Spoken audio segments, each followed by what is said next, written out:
मञ्चबाट उपस्थित सम्पूर्ण महानुभावहरूमा पुनः एकपटक नमस्कार। मेरो कविताको शीर्षक छ ताली बजाउनेहरू। म कविता वाचन गर्न चाहन्छु। ए ताली बजाउनेहरू, जति सक्छौ जोडले बजाऊ, किनकि तिमी ताली बजाउन जन्मेका हौ, किनकि तिमी ताली बजाउन जन्मेका हौ। ए ताली बजाउनेहरू, तिम्रा आदर्श मानिने नेताहरूले देशका नदी नालाहरू बेचे, कोशी बेचे, गण्डकी बेचे, महाकाली बेचे, सबै बेचे। तर तिमी ताली बजाउन छोड्दैनौ, किनकि तिमी ताली बजाउन जन्मेका हौ, किनकि तिमी ताली बजाउन जन्मेका हौ। ए ताली बजाउनेहरू, तिम्रा महान नेताहरूले सरकारी उद्योगहरू निधीकरणको नाममा बेची खाए, कपडा उद्योग खाए, कागज उद्योग खाए, छाला उद्योग खाए, चिनी उद्योग खाए, सबै खाए। तर तिमी ताली बजाउन छोड्दैनौ, किनकि तिमी ताली बजाउन जन्मेका हौ, किनकि तिमी ताली बजाउन जन्मेका हौ। ए ताली बजाउनेहरू, तिम्रा आदरणीय नेताहरूले सत्ता र शक्तिको बलमा नीतिगत भ्रष्टाचार गरिरहेका छन्। आफ्नै देशका नागरिकहरूलाई अनागरिक बनाएर मानव तस्कर गरिरहेका छन्।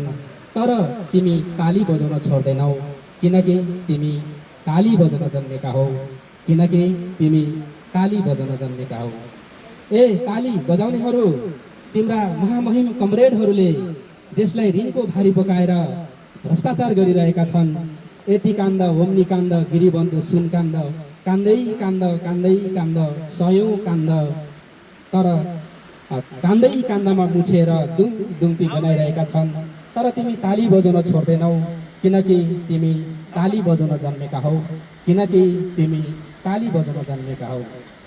ए ताली बजाउनेहरू, तिम्रा सुप्रिमो कमान्डरहरूले देशलाई स्विजरल्यान्ड बनाउने भ्रम छरेर हजारौं शहीदहरूको सपनालाई लट्काएर घाइते अपाङ्गहरूको चित्कार नसुनेर सत्ता र शक्तिको खेलमा मात्र लागिरहेका छन्।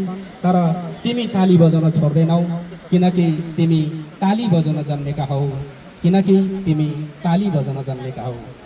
ए ताली बजाउनेहरू, विचार र व्यवहारको आधारमा तिमी ताली बजाऊ भन्दैन म, काम र कर्तव्यको आधारमा तिमी ताली बजाऊ भन्दैन म।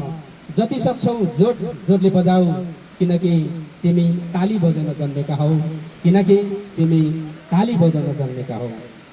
ए ताली बजाउनेहरू, राम्रालाई ताली नराम्राले गाली देऊ भन्दैन म, गुण र दोषको आधारमा विरोध र समर्थन गर भन्दैन म। भर्सेला परोस्, जति सक्छौ जोडले बजाऊ, किनकि तिमी ताली बजाउन जन्मेका हौ, किनकि तिमी ताली बजाउन जन्मेका हौ। धन्यवाद।